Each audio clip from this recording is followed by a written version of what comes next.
A paz. Maravilha, né, irmãos? Aleluia. Como é bom a gente começar um culto com a palavra, né? Do Ebenezer, né? O tempo de Deus para a nossa vida, né? Aquilo que Deus tem feito na nossa caminhada. Aleluia.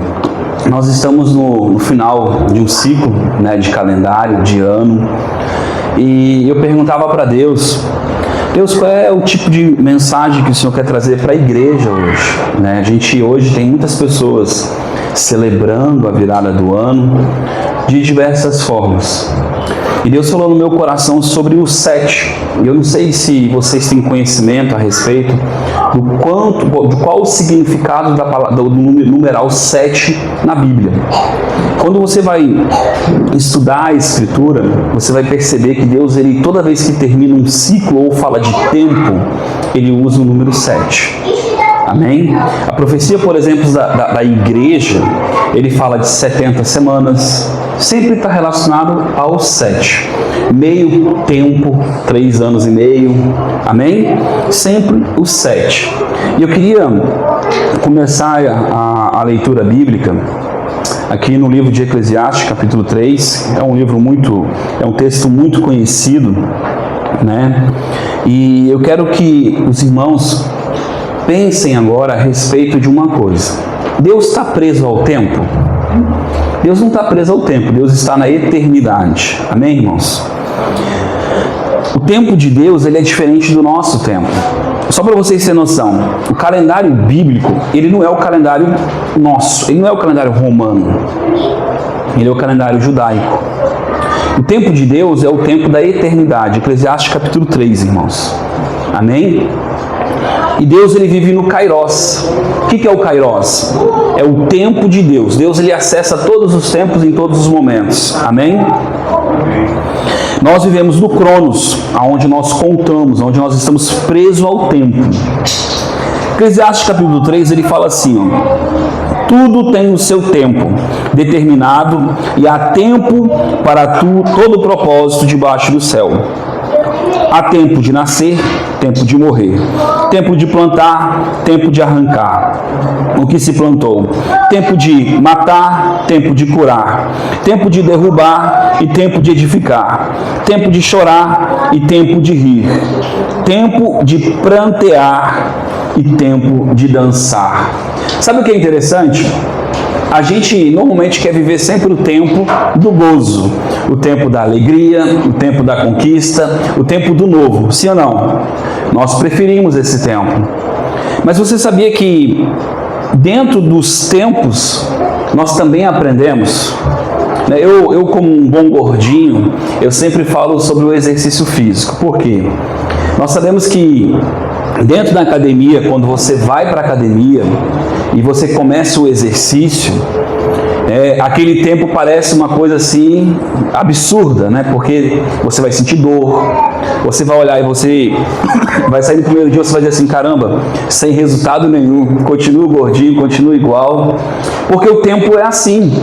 A gente quer já chegar no final, aonde a gente já conquistou, né? Mas as coisas com Deus, elas são divididas em processos. Elas são divididas em Deus trazer a revelação do porquê Ele está fazendo isso na nossa caminhada.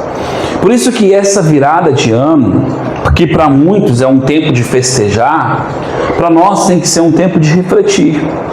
Nós refletimos que tempo nós estamos vivendo em Deus, né? Às vezes nós estamos vivendo um tempo de realmente prantear, de chorar, de tristeza, porque nós não estamos vendo a mão de Deus se manifestar na nossa vida. Mas por que esse tempo está manifestado na nossa caminhada? Para que nós venhamos a viver isso eternamente? Não. Porque se Deus fala que tem um tempo de chorar, mas também tem um tempo de sorrir, Deus está trazendo ao nosso coração que há uma revelação do propósito de Deus para nós a cada estação. Existem as estações de Deus para nós.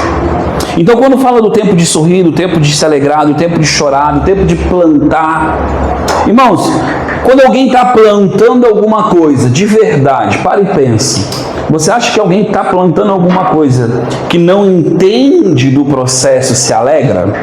Deixa eu te explicar. Na época de plantar é uma época de tirar o isso, de capinar, de cultivar a terra, de tirar a sujeira, de derrubar, talvez de queimar, é de muito trabalho, é de fadiga.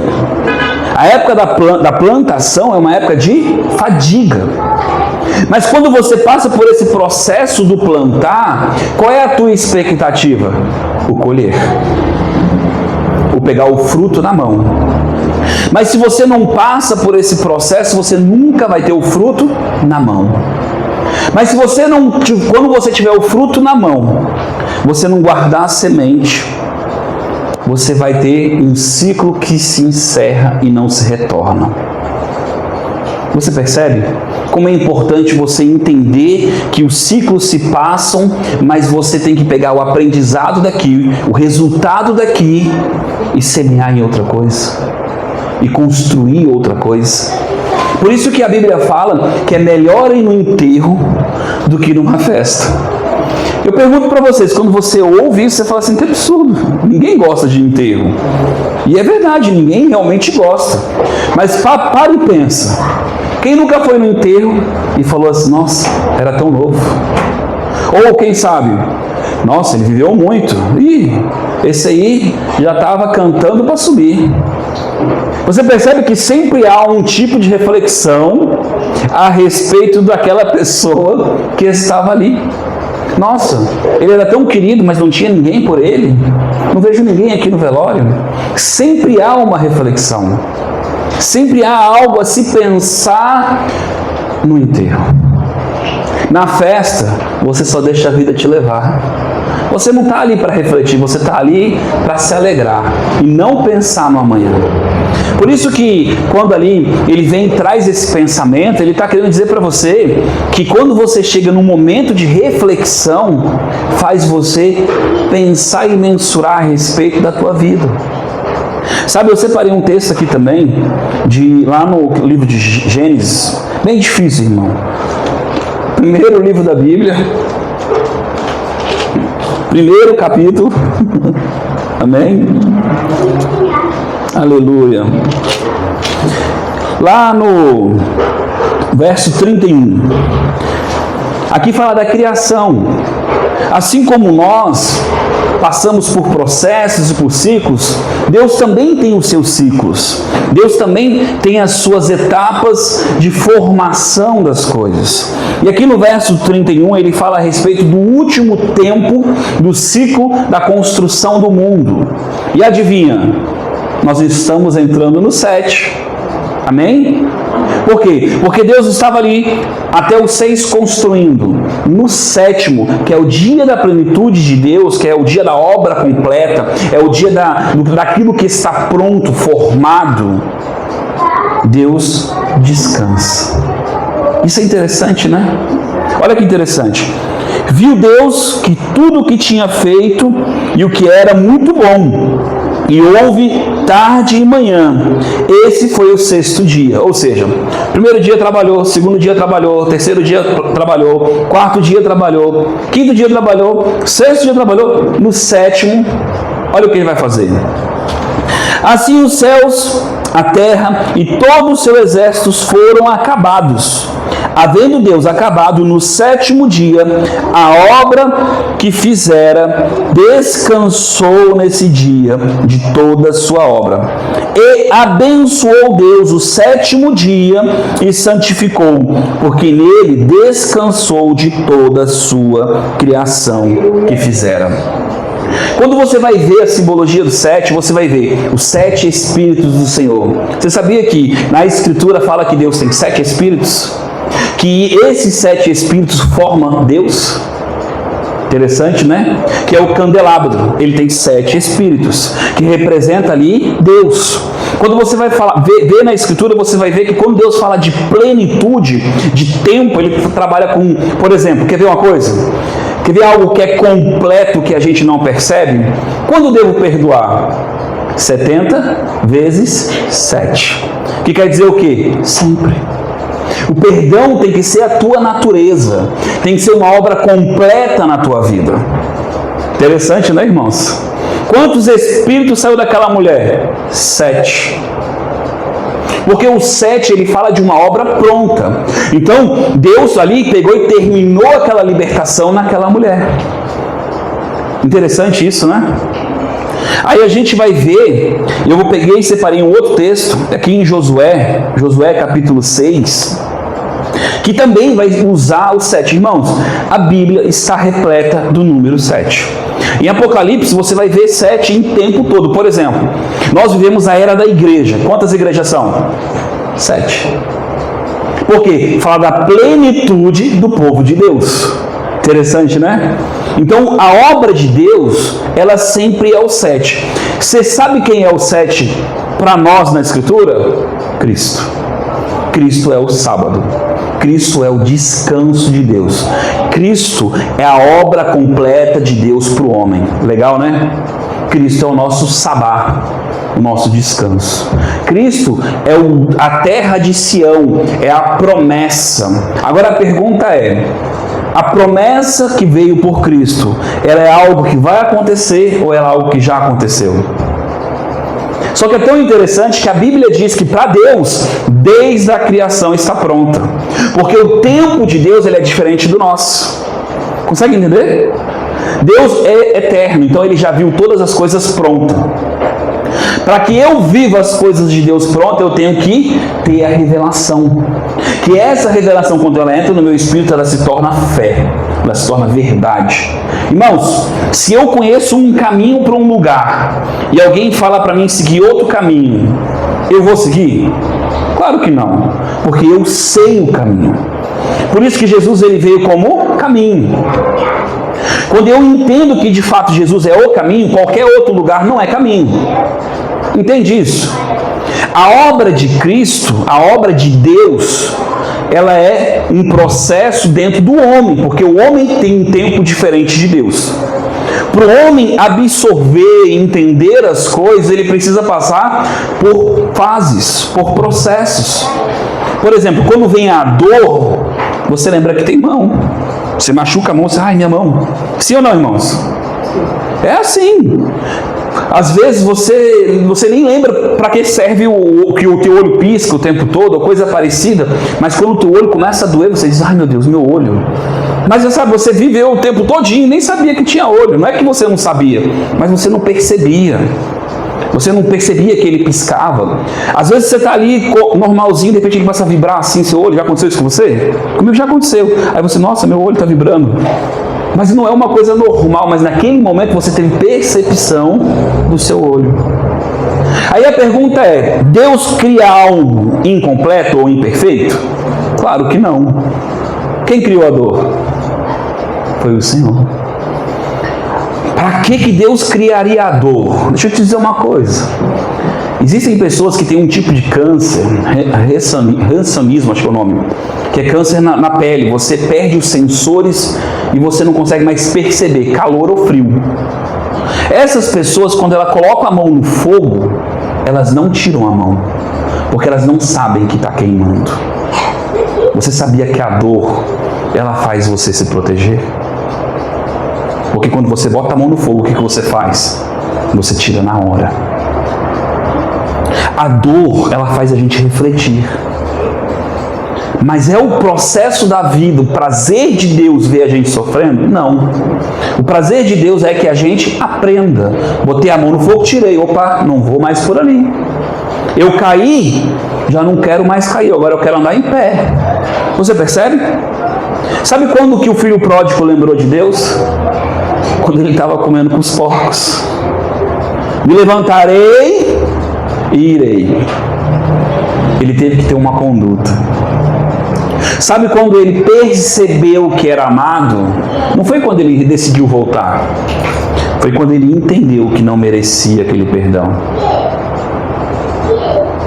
Você entende? Que às vezes o ato de eu caminhar para um lugar, de eu ir para um lugar, não quer dizer que eu estou no tempo de desfrutar daquilo que Deus está fazendo. Está conseguindo entender? Que às vezes as nossas atitudes externas não externalizam de fato o que está no nosso coração. E esse texto aqui de Jericó é interessante porque ele começa assim no verso 6. Ora, Jericó estava rigorosamente fechada por causa dos filhos de Israel, ninguém saía nem entrava. Então disse o Senhor a Josué: olha, entreguei na tua mão Jericó, o seu rei e os seus valentes, vós todos os homens de guerra, rodeareis a cidade, cercando uma vez, assim fareis 6 dias. Engraçado, coincidência, né? O que aconteceu no 7, irmãos? A obra foi completa. No 6 eles trabalharam, no 6 eles lutaram. Lutaram de que forma? Obedecendo aquele comando de Deus.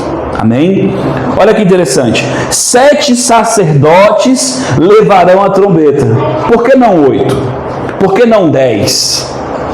Entende? 7 sacerdotes levaram a trombeta. Quem eram os sacerdotes? Aqueles que representavam Deus. Interessante, né? Aleluia. 7 sacerdotes levaram 7 trombetas de chifres de carneiro diante da arca. Eu não sei se vocês já ouviram falar no jubileu. Jubileu é o tempo do perdão. Essa palavra jubileu, ela significa chifre. E o que eles estavam carregando? 7 chifres. Porque quando o perdão chega a um lugar, ele chega para remir a terra, para mudar a estação daquele povo. Mas aquela mudança também é um juízo. Juízo para quem? Para os inimigos de Deus. Que nesse caso era esse povo. Esse povo estava passando por um juízo. Um juízo agora que eles seriam destruídos. Você acha que esse povo não teve oportunidade de arrependimento, irmãos? Na justiça de Deus, você entendendo que Deus é bom e amoroso? Claro que sim. Por isso que quando a pessoa vai falar das escrituras, diz: mas Deus matou. Não, Deus sempre deu oportunidade. As pessoas aqui normalmente não querem ouvir a voz de Deus. As pessoas não querem dar ouvido e dar crédito ao Senhor. A Bíblia diz que Deus não tem prazer na morte nem do ímpio. Mas a pergunta é: e se ele quiser? Irmãos, Deus aconselhou Adão de não ir lá e tocar no fruto do bem e do mal. Mas a pergunta é: se Deus privasse ele de ter acesso àquilo, Adão era de fato livre? Não, ele estava preso. Então aquele fruto representava a liberdade de Adão. Porque o amor que Deus requer do homem não é um amor por coação, mas é um amor por escolha. É um amor que você diz assim: eu entendi que Deus é bom, eu entendi que Deus é o caminho, que Jesus é o caminho e eu quero. E quando você entende isso, não há ninguém que te convença do contrário. Por isso que a Escritura diz que aquele que provou dos bens vindouros, para esse não há arrependimento de novo. Por quê? Vou te explicar. Porque se eu sei que Ele é o Cristo e eu não o trato como Cristo, quer dizer que agora eu sou o Senhor da minha vida. Entende? O que Deus ele quer da gente é que a gente receba como aquele que tem alegria. Mas se eu olho para Ele, eu estou debaixo do espírito de quê? Do anticristo. Porque o que Satanás fez? Exatamente isso que nós falamos. Ele sabia quem Deus era e ele falou: você não é Deus. Por que não existe perdão para aquele que faz um pecado contra o Espírito Santo? A Bíblia diz: Jesus pode falar de mim, mas não dele. Por quê? Porque o Espírito Santo ele tem uma função de te conduzir, de te convencer. Se eu não estou dando ouvidos a Ele, como é que eu vou alcançar a revelação? Como é que eu vou andar na verdade? É impossível. Irmãos, é impossível. Se eu ignoro aquilo que é falado para mim, eu vou andar no meu caminho. Eu já estou julgado. Por isso que a blasfêmia contra o Espírito Santo não há perdão. Não é você dizer que o Espírito Santo não existe. É você de fato apagar o Espírito Santo. E nesse tempo de virada de ano, é um tempo sim de refletir.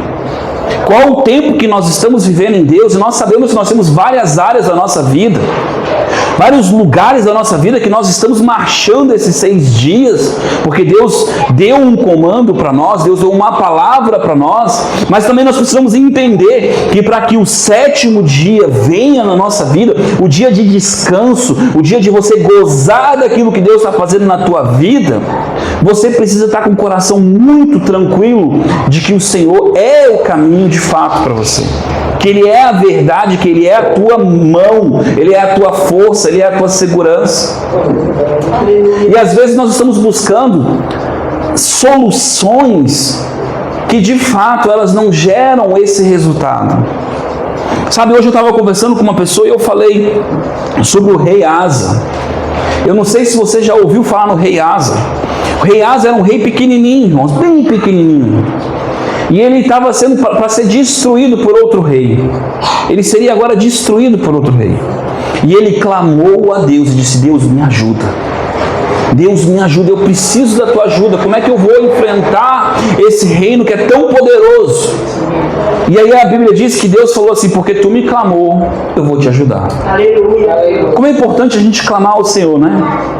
Só que esse rei começou a ficar poderoso. Ele começou a ficar grande. Agora o reino dele não tinha mais problema, porque Deus o guardava. E ele se esqueceu do Senhor. Interessante, né? A dor faltou, o processo faltou, o cultivo faltou. Entende? O ciclo de você lembrar faltou. Quando falta o ciclo, irmão, quando falta o memorial, a gente começa a achar que é a nossa força. E de repente, um rei forte vem contra ele, e ele teme esse rei e faz aliança com outros povos. Mas ele não clama ao Senhor, porque agora ele tem tesouros, ele tem barganha para comprar a força, para comprar o aliado.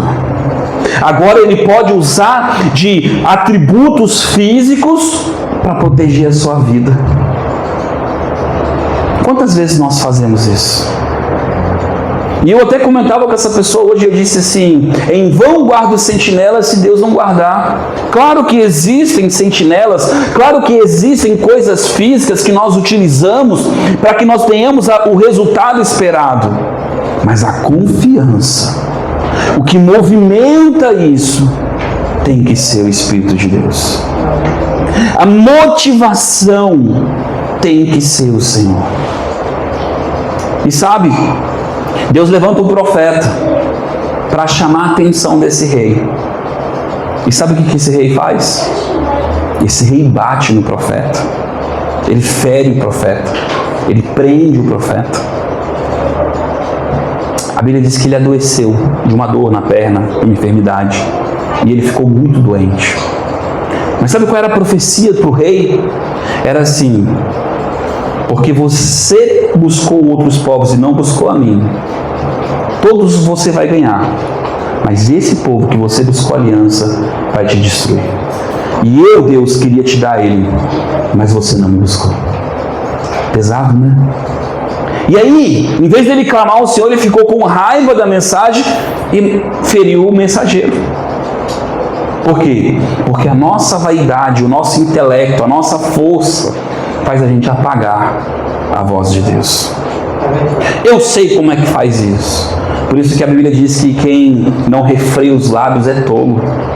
Por isso que a Bíblia diz que quem não ouve, irmãos, como é um exercício difícil ouvir as pessoas.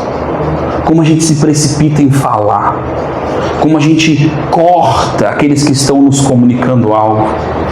Eu não sei você, eu fico trabalhando isso em mim e para mim é muito difícil, porque, sabe, quando você vê uma criancinha fazendo as coisas, você às vezes não espera ela fazer no tempo dela, entendendo que ela tem limitações, você vai lá e faz por ela. Mas você está privando ela de viver o processo de crescimento, de cair e levantar, de errar e acertar. Consegue entender? E aí você começa a construir alguém fraco, que sempre vai depender de alguém.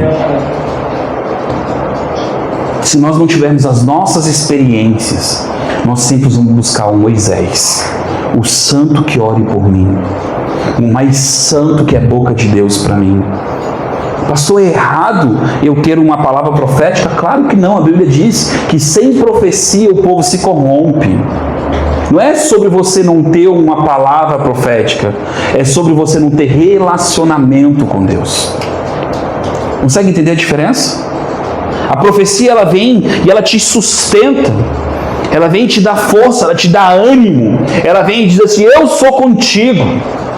Entende? Quando você dá aquela bambeada, ele vem e te apara e fala assim, opa, continua, porque eu já disse, vou cumprir. É isso que Deus faz. Mas se você não tiver algo já dentro de você, é mais como uma cartomante, como uma mensagem que foi enviada para você, um adivinho. Porque se não fluir primeiro no teu coração, o Espírito Santo não está dentro de você. Deus, ele vem, quando usa o profeta, ele vem confirmar aquilo que ele já está trabalhando em você. Ele já está endireitando os caminhos. Nós estamos às vezes vivendo 6 dias. Mas eu quero te dizer, existe o 7º dia. Existe o tempo do descanso do Senhor. Existe o tempo que você rodeia as fortalezas que estão dificultando o teu caminho, sabe? Essa cidade era uma fortaleza, era uma cidade fortificada. Era um lugar de pouca penetração. Por isso que se chama fortaleza. A Bíblia fala sobre as fortalezas mentais. Por que o Jesus ele veio com uma pedra? Porque é algo fundamental, é algo forte. Mas existem também pedras que veio do inimigo. E essas verdades, essas pedras, se estabelecem no nosso coração e fazem a gente tomar atitudes, tanto de se esquivar de Deus, como de tratar a informação como não de Deus. Você entende isso? Por isso que é importante a gente ter um coração como de criança. Por isso que é importante, ainda que alguém venha falar algo para mim, que você não concorda, não acredita, você tem que dobrar o seu joelho e falar assim, Senhor, se o que essa pessoa falou é uma verdade, traga o meu coração, Senhor. Eu não quero ficar enganado. Não permita, Senhor, que eu me perca nos meus raciocínios, nos meus pensamentos, na minha cultura, na minha história, Senhor. Não me deixe enganado. Me ajuda. Você consegue entender a diferença? De eu pegar e cortar e eliminar aquilo que foi falado. Mas também, irmãos, existem coisas que Deus já falou. E que você não precisa ir lá perguntar para Deus. Você acha que, olha só, quem impedirá o agir do Senhor na nossa vida? Quem pode impedir? Só nós. Mas se eu não entender essa verdade, qualquer coisa pode me impedir. Os Golias se levantam. Os Golias se levantam, irmão, e eles parecem grandes. E se você olhar para a volta de você, você vai ver todo mundo parado. E você pode entrar no espírito errado. Entende? Se todo mundo para, o que você faz? Você para. Aí precisa vir um cara que está fora do meio, que não tem a condição e nem a visão daquelas pessoas para enxergar diferente. Porque esse outro cara que era Davi, ele enxergava Deus. Ele enxergava a mensagem de Deus. Ele não enxergava a força humana, ele não enxergava o treinamento do exército, ele não enxergava a capacidade humana, mas ele enxergava quem o enviou. É tão interessante, Davi é um exemplar de um filho de Deus. Por isso que ele é o tipo de Cristo na Escritura. Davi, quando ele começa o seu reinado, qual é a primeira coisa que ele faz? Ele restaura o tabernáculo da adoração. A luta de Davi é trazer a presença de Deus, porque ele quer mudar a estação de Israel. Ele quer mudar o tempo de Israel. Ele quer mudar a mentalidade de Israel. É interessante porque ele casou com Mical. que representava a mentalidade do povo, filha de Saul.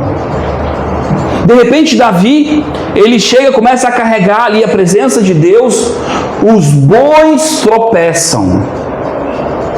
E o nome daquele lugar, eu esqueci o nome agora, mas ele representa, o significado do nome daquele lugar é assim: lugar impossível de tropeçar. O nome daquele lugar significa lugar impossível de tropeçar. Onde os bois tropeçam? Nesse lugar. É forte, né? Agora a pergunta é: o que o boi representa? Força. Você não vai conseguir carregar a presença de Deus pela tua força, pela tua sabedoria. E sabe o que é interessante? Deus, ele pega e externaliza aquilo ali. Quando a arca vai cair, o que o Zar faz? Ele vai aparar. O que acontece com ele? Ele é fulminado. Pode alguém sustentar o Senhor? Você está doido? Davi fica furioso, irmão. Está na Bíblia isso. Por quê? Eu vou lá buscar a tua presença, vou trazer a tua presença, estou te honrando. Aí Deus falou assim: você ainda está fazendo do seu jeito. Irmãos, o tempo de Deus também existe um modo. Consegue entender isso? Porque se o modo estiver errado, você pode estar no tempo certo, mas não vai acontecer. Sabe o que acontece? Pastor, mas tem lá na Escritura falando que a planta plantada junto aos ribeiros, ela dá fruto fora de estação. Mas ela está do modo certo. Plantada junto aos ribeiros. Entende? Aí ela entra no tempo de Deus. E o tempo de Deus não está preso ao nosso tempo. Ele não está preso à nossa estação. Era o tempo de Davi ser um soldado honrado. Ele era um menino, com uma fundinha na mão. Entende? Deus mudou o tempo. Porque o modo estava correto. É forte, né, irmãos? Quando a gente entende que nós temos que estar plantados junto aos ribeiros. Quando Davi entende ali que algo estava errado, ele vai para casa e vai buscar a face do Senhor para entender o modo. E aí Deus deu para ele o modo: 7 passos, uma oferta, caminha, 7 passos, uma oferta. Davi, você e nenhum soldado pode carregar a minha presença. Traga os levitas. Eles é que sacrificam diante de mim. Era isso naquele tempo. Era assim que funcionava naquele tempo. Quando Davi chega diante de Israel, chegou no tempo de Deus agora, porque estava fazendo a coisa certa, então tinha um tempo para isso acontecer. Quando ele chega diante de Israel, ele muda suas vestes, porque ele não podia entrar como um rei. Ele tinha que agora anunciar o Rei dos Reis, Senhor dos Senhores. Mas sabe o que aconteceu? Ele entra agora carregando a presença de Deus, a arca de Deus. E Mical, que representava o costume do povo, fica brava com Davi. Esses são trajes de um rei andar. E sabe por que eu estou falando isso para você? Porque você precisa entender que apesar desse ano estar se virando, talvez muitas pessoas podem estar hoje melhor do que você, vivendo um outro tempo, uma outra estação. Não se preocupe com elas. Não se preocupe com os Micais, com as Micais. Não se preocupe com aqueles que estão tentando segurar a presença de Deus. Se preocupe com os ribeiros. Se preocupe em estar plantado no ribeiro. Se preocupe com ouvir a voz de Deus. Se preocupe com andar esses 6 dias crendo que o 7º, o tempo de descanso, o tempo que eu vou ter semente, vai chegar. Então há o tempo da semente para você. E quando Deus ele estabelece o 7º ano, é tão interessante, irmãos, que é o ano do Senhor. mas ninguém podia plantar. Você consegue imaginar um ano da sua vida sem ter receita entrando? Difícil, né, irmão? Agora, por que Deus fez isso? Porque 6 dias você vai trabalhar, produzir, fazer, mas no 7º você precisa lembrar que quem te sustenta sou eu. Entende isso, irmãos? O 7º dia vem para você entender que ainda que uma obra esteja sendo feita, é Ele que dá a conclusão, é Ele que confirma, é Ele que estabelece, é Ele que torna ela pronta, conclusa. Existem pessoas que estão buscando libertação em muitos lugares, mas elas não são libertas. Sabe por que elas não são libertas, irmãos? Elas não são libertas porque elas não estão buscando em Cristo. A Bíblia diz: se verdadeiramente me conheceres, sereis livres. Então existem conhecimentos que não te libertam, trazem uma libertação momentânea, trazem um respaldo, um consolo. Sabe quando você está com febre e você toma um remedinho para a febre e abafa o sintoma do teu corpo que tem outra coisa errada? Você acha momentaneamente que está tudo bem, mas você não resolveu o problema, você apenas abafou o problema. Quando Jesus faz, Ele vai na raiz do problema, resolve o problema, e porque Ele resolve o problema, a febre vai embora. Você entende isso? A mudança, quando a gente entende que Jesus ele não está ali para te dar subsídiozinho, sabe, uma balinha, não, Ele quer resolver as coisas. Mas para que Ele resolva, não é só o tempo que importa, é o modo. Amém? E eu queria que nessa noite você colocasse a mão no seu coração e você reconhecesse diante do Senhor se esse ano foi um ano que você de fato fez as coisas como aquele que está plantado junto a esse rio de águas vivas, né, que faz você dar fruto fora do tempo. Mas se você não tiver, ou você não sabia que deveria estar plantado nesse lugar, eu quero te convidar nessa noite a dizer: Senhor, me perdoa, porque eu fiz muita coisa pela minha força do meu braço, mas a partir de hoje, Senhor, o Senhor vai ser, Senhor, a minha força, o Senhor vai ser a minha segurança. Senhor, eu vou entrar nesse modo do Senhor, aonde, Pai, a estação vai indiferir, porque eu vou ver o tempo de Deus, eu vou ver o kairós de Deus, eu vou ver a prosperidade de Deus fora de tempo, e não vai importar quem me rodeia ou as circunstâncias em volta, porque o que vai importar é onde eu estou plantado, debaixo da Tua palavra, debaixo da Tua verdade, debaixo daquilo que o Senhor estabeleceu para mim, Senhor. Eu creio que Deus está liberando palavras ao nosso respeito essa noite. Deus está desencadeando decretos, desígnios, Senhor, Pai, das chaves, Pai, espirituais, para que nós possamos acessar portas diferentes. Deus, eu oro, Senhor, nessa noite, para que o Senhor também dê, Pai, chaves, Pai, para quem for assistir esse vídeo, mas também para aqueles que são os meus discípulos, aqueles que andam comigo, Senhor. Pai, expande, ó Deus, essa palavra, Pai, não só para esse ministério, mas para a liderança deste lugar, para o povo, Pai, que anda comigo. Pai, nós precisamos, ó Deus, dessas chaves, Pai, desse modo correto, para que a gente possa entrar, transicionar, Senhor, para o Teu tempo, para o kairós de Deus, aonde, Pai, o 7º dia vem e nós descansamos, entramos no Teu deleite, entramos na Tua Sião, no lugar, Senhor, onde nós andamos na fé, debaixo dessa palavra, independendo, Senhor, da circunstância, nós saberemos que o Senhor está conosco, que o Senhor é por nós. Como diz ali Davi: eu não venho a Ti com espada, eu não venho a Ti com armas, mas eu venho a Ti pelo Senhor dos exércitos, Senhor. O Senhor vai ser a nossa garantia, o Senhor é o nosso penhor. Obrigado, Jesus.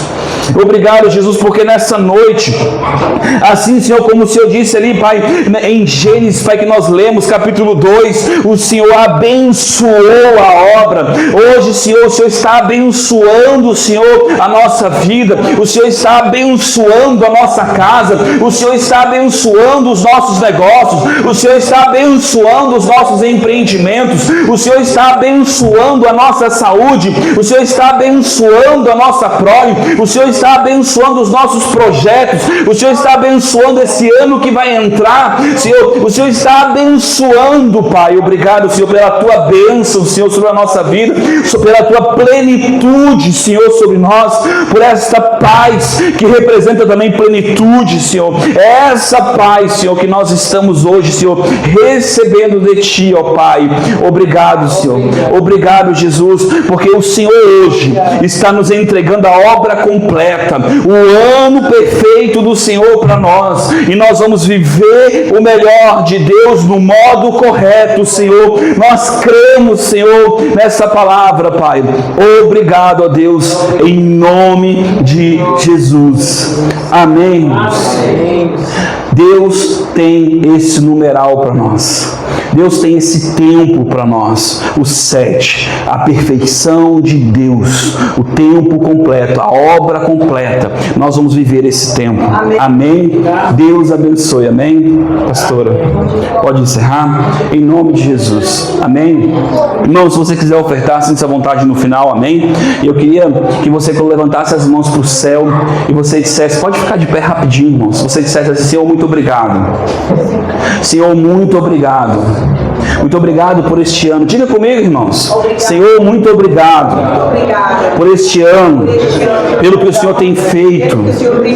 Muito obrigado pelo que o Senhor vai fazer. Eu creio, Senhor. Eu creio, Senhor.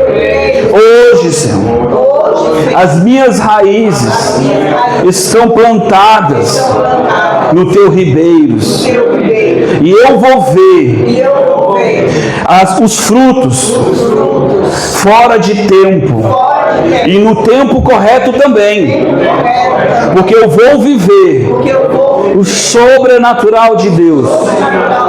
E eu te agradeço, Deus. E eu te agradeço, Senhor. Obrigado, Senhor, pelo 2025. Obrigado pelo 2026. E pelos anos que se seguirão. Porque a Ti pertence, Senhor, amanhã. E eu te agradeço, Senhor. Que o Espírito Santo e essas doces consolações estejam sobre todos.